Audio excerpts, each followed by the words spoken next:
No episódio anterior, falamos sobre quem roubou o feminismo. Hoje, entre em um dos temas mais controversos dentro desse guarda-chuva, a revolução sexual. Se ainda não assistiu ao episódio anterior, recomendo que volte lá. Nele faço um panorama da história do feminismo e do modus operandi do movimento atual. Sinceramente, o que mais me incomoda no feminismo contemporâneo é a exaltação da libertinagem como forma de protesto. A ideia de que romper com o decoro, extrapolar os limites da decência e expor o corpo em público é uma maneira legítima de reivindicar direitos.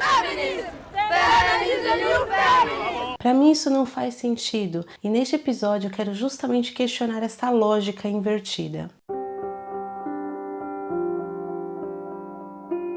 Olá, eu sou Vanessa Patilla, autora do livro Niara, o primeiro dia de aula, e hoje trago reflexões baseadas no livro A Case Against the Sexual Revolution, de Louise Perry. Vamos entender o que realmente acontece com as mulheres quando adotam o lema da liberação sexual e as muitas contradições do feminismo atual que merecem ser expostas. Mais de 3.000 foram às ruas participar da Marcha das Vadias. Muitas mulheres levaram as filhas pequenas para a manifestação. Louise Perry é uma jornalista britânica formada em antropologia pela Universidade de Londres, com foco em estudos sobre mulheres. Ela atuou por anos em um centro de apoio a vítimas de estupro, experiência que moldou profundamente a sua visão sobre sexualidade e feminismo. Perry ainda se considera feminista, mas é mais uma que faz críticas contundentes ao rumo que o movimento tomou. A revolução sexual teve como impulsionador uma tecnologia poderosa, a pílula anticoncepcional. Vendida como instrumento de liberação e autonomia feminina, ela foi, na verdade,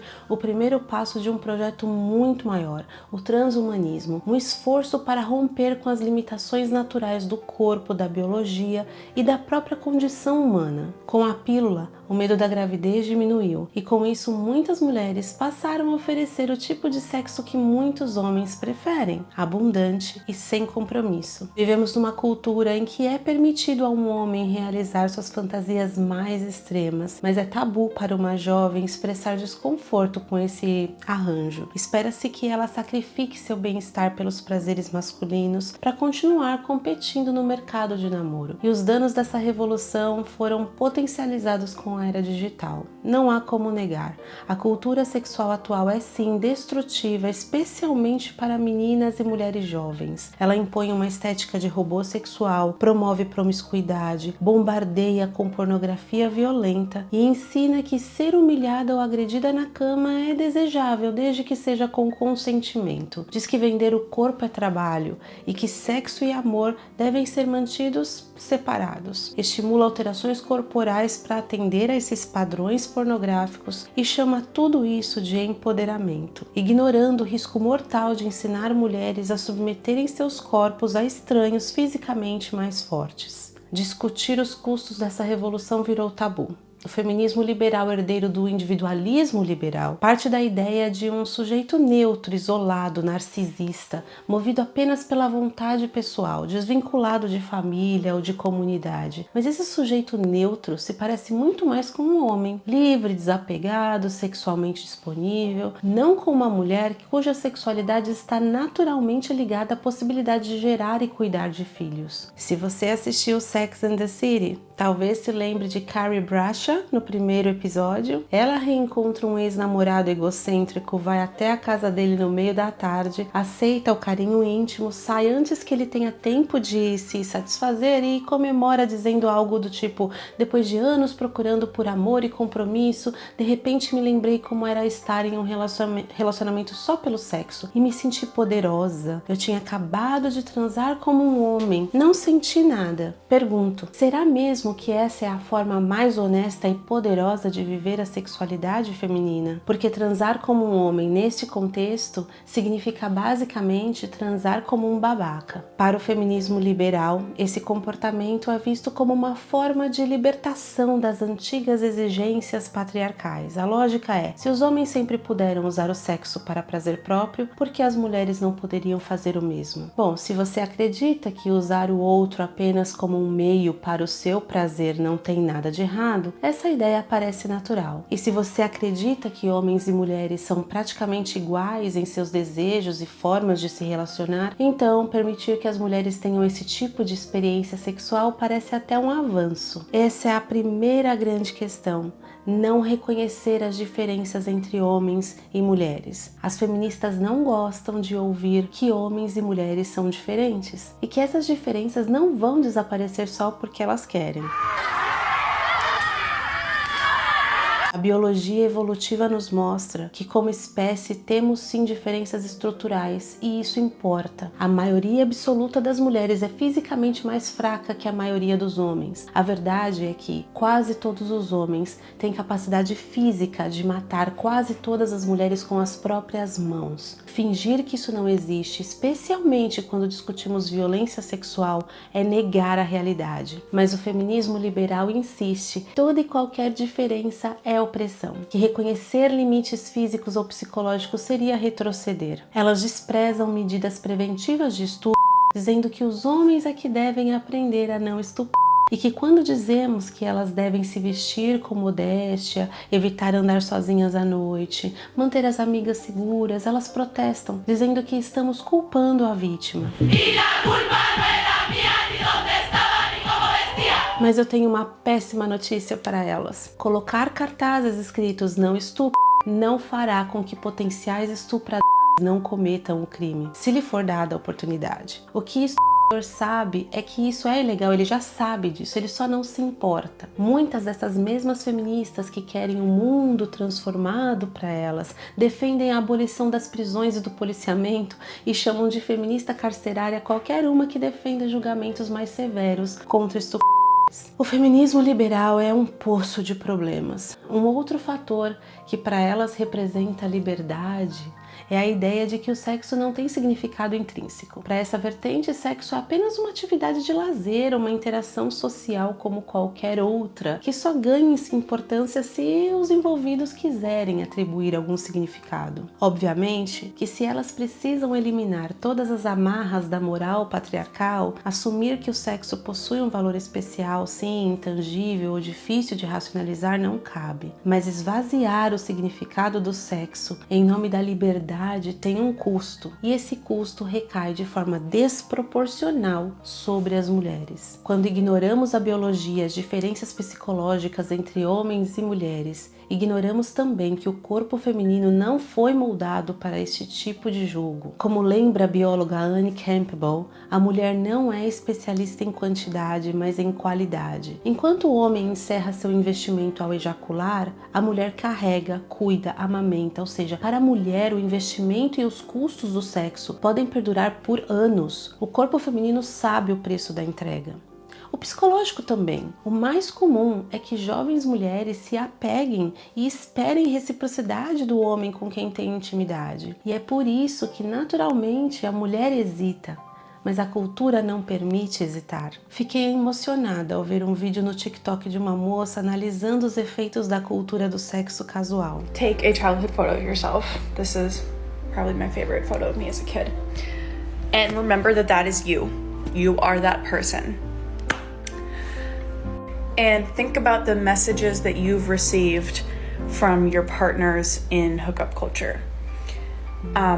Something that's been made very clear to me quite often is that through hooking up with people, that those people don't believe that there's something about me, there's something about her that they don't think is deserving of commitment and love, or at least like a genuine, unafraid display of love. Am I okay with that for her? Am I okay with someone determining that there's something about her that is only worthy of being a late night call? Am I okay with that for her? Would I let this happen to her? Would I let her be a late night drunk second option? Or would I demand that she be taken out to dinner? Would I demand that she be shown off to your friends and kissed in public and taken care of in the daytime and given commitment, yes, I would. I would never let any of this stuff happen to her. And it's really sad to see how much distance has been created over my lifetime, over the course of my adolescence and adulthood, between the worth that I see in this person and the worth that I see in myself. And I think hookup culture, especially in the messages that we receive about ourselves in hookup culture, has exacerbated that difference. E se você olhar os comentários, perceberá o quanto parece que o comum mesmo entre meninas é sentir-se denegrida ao banalizar o sexo. Mas uma prova disso foi o movimento Me Too que explodiu em 2017. Aquilo foi uma resposta direta a uma cultura sexual que não estava funcionando para as mulheres. O escândalo começou com Harvey Weinstein oferecendo oportunidades de carreira em troca de sexo. A avalanche de denúncias revelou não só crimes evidentes, mas também uma sensação de mal-estar após relações a princípio consentidas. Mas se o sexo não tem significado algum, por que isso foi um problema? Se trocar sexo por remuneração é considerado normal, se práticas sexuais violentas são vistas como empoderadoras, por que tantas mulheres se sentiram mal? Será que estavam sendo pressionadas a tratar como irrelevante algo que para elas era profundamente significativo? Elas adoram negar essa realidade e apostam alto nisso. Eu fiquei chocada ao tomar conhecimento da rede OnlyFans. Fiquei dias assistindo entrevistas e documentários sobre meninas que viraram celebridades nessa plataforma e trouxe para este episódio o caso da Lily Phillips, que ficou famosa por ter transado com 101 homens em 14 horas. Vejam a escassez moral dessa garota tão jovem e tão linda. Aqui ela expõe seu glamour e determinação. I'm Lily Phillips and today I'm getting run through by 100 guys. You're well known for sleeping with 100 men and 101 men, to be factually, in one day.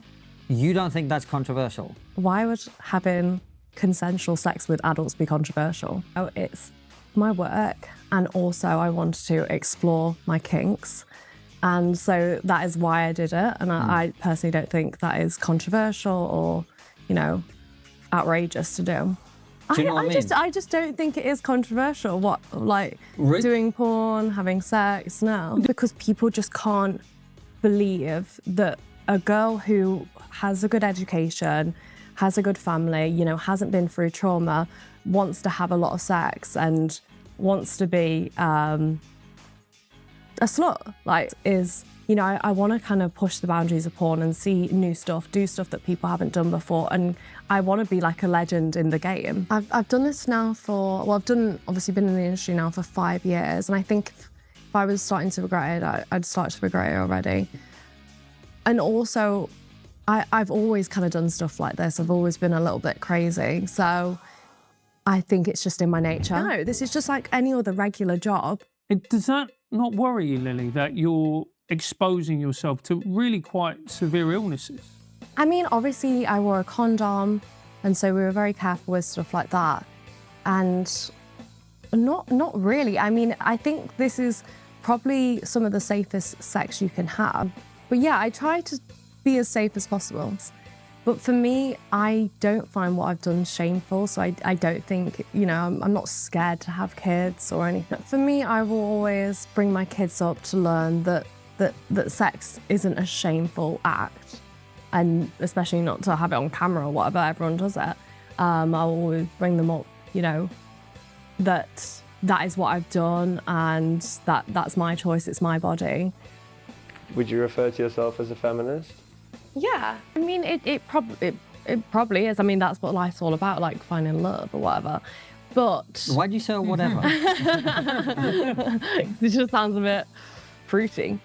But So wait. So that's fruity. So getting married to one person at 20 and being together, that's fruity. but I also What you do, not controversial at all.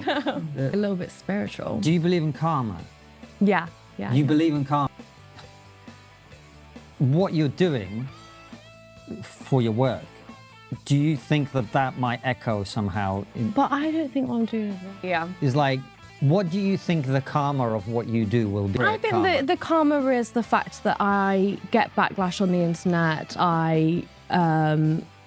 I live my life very differently to if I was to do this. You know, I'm judged, and it's going to be a struggle for me to find a partner. Mas olhem a fragilidade real. How are you feeling? I don't know if I'd recommend it.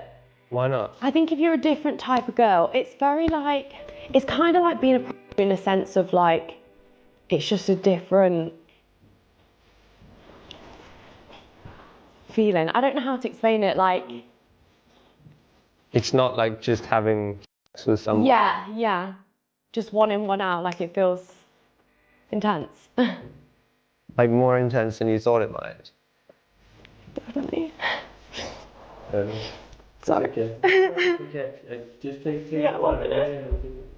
I think sometimes like feeling so like robotic, like by I think like the 30th, you know, like when we're getting on a bit, I've got like a routine of like how we're gonna do this, and like it just, sometimes you'd like disassociate and be like, you know, like it's not like normal at all. In my head right now I can think of like 5, 6 guys, 10 guys that I remember, and that's it.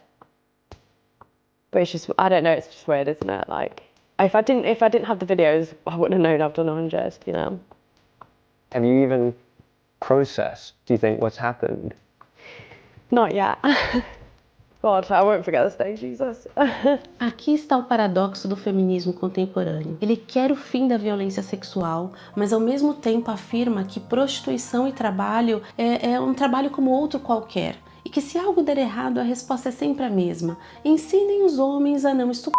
E cética como sou, levanto aqui algumas perguntas. Diante de tudo que eu expus até agora, afinal de contas, o que o movimento Me Too quis realmente dizer? Por que tantas mulheres desejam um tipo de liberdade sexual que tão obviamente atende aos interesses masculinos? E se nossos corpos e mentes não forem tão maleáveis quanto gostaríamos de pensar? O que perdemos quando priorizamos a liberdade acima de tudo? Em vez de perguntarmos como todos podemos ser livres, talvez devêssemos perguntar qual é a melhor forma de promover o bem-estar de homens e mulheres, levando em conta que somos diferentes e que nossos interesses às vezes entram em conflito. E se a ciência provar que nem tudo é fruto do patriarcado, da cultura e da forma como os meninos são criados? E se a violência, a dominação e a agressividade forem, pelo menos em parte, traços naturais da nossa espécie? E se a tarefa do feminismo for muito mais difícil do que simplesmente reescrever a cultura? Eu já sei, feministas, eu não tenho o direito de levantar essas questões, não é mesmo? Eu não tenho o direito de questionar a legitimidade e as boas intenções desse movimento. Elas se julgam muito espertas, propõem soluções como oficinas de empoderamento queer. Acham que calar vozes dissidentes, socializar, combater a opressão e talvez até afeminar os meninos irá resolver o problema do patriarcado. Só que isso não é só ineficaz, é perigoso. Elas não apenas rejeitam propostas que poderiam de fato reduzir a violência sexual, elas defendem ideias que podem agravá-la. Você quer um exemplo de um salto lógico absurdo? Uma escritora chamada Sassafras Lowry sugere que mulheres sobreviventes de estupro procurem parceiros com inclinações violentas entrando no universo BDSM. Para quem não sabe o que é isso, é só se lembrar do filme 50 Tons de Cinza. Sabe qual é? O romance masoquista? Bem, a verdade é que essa ideologia continua favorecendo homens como Harvey Weinstein. E elas não percebem, elas estão tão fora da realidade que ainda acreditam que o problema é que a revolução sexual dos anos 60 não foi longe o bastante. Mas quão longe ainda querem ir?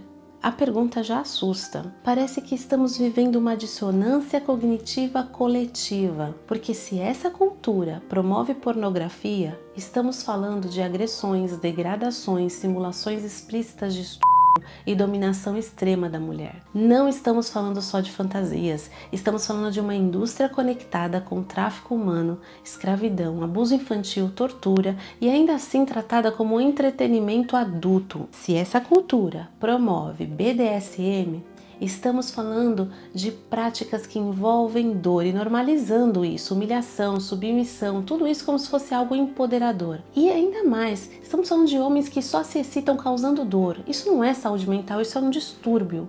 E o risco real para a integridade física e psicológica das mulheres está sendo ignorado. Se essa cultura promove sexo casual, então estamos expondo meninas jovens a estranhos, potenciais abusadores, banalizando doenças sexualmente transmissíveis e banalizando o extermínio de vidas humanas que elas preferem chamar de apenas um feto, só um embrião, nem está vivo ainda, meu corpo, minhas regras. Tudo isso é convenientemente varrido para debaixo do tapete. Se essas feministas marxistas ao menos tivessem a humildade de reconhecer que estão colocando meninas inexperientes em situações perigosas, sozinhas, vulneráveis, bêbadas, com homens mais fortes, muitas vezes entorpecidos por pornografia que ensina que o não pode ser ignorado, que a dor pode ser prazer e que empatia é fraqueza. Mas não, pornografia, BDSM, sexo casual são tabus intocáveis, são parte do novo dogma,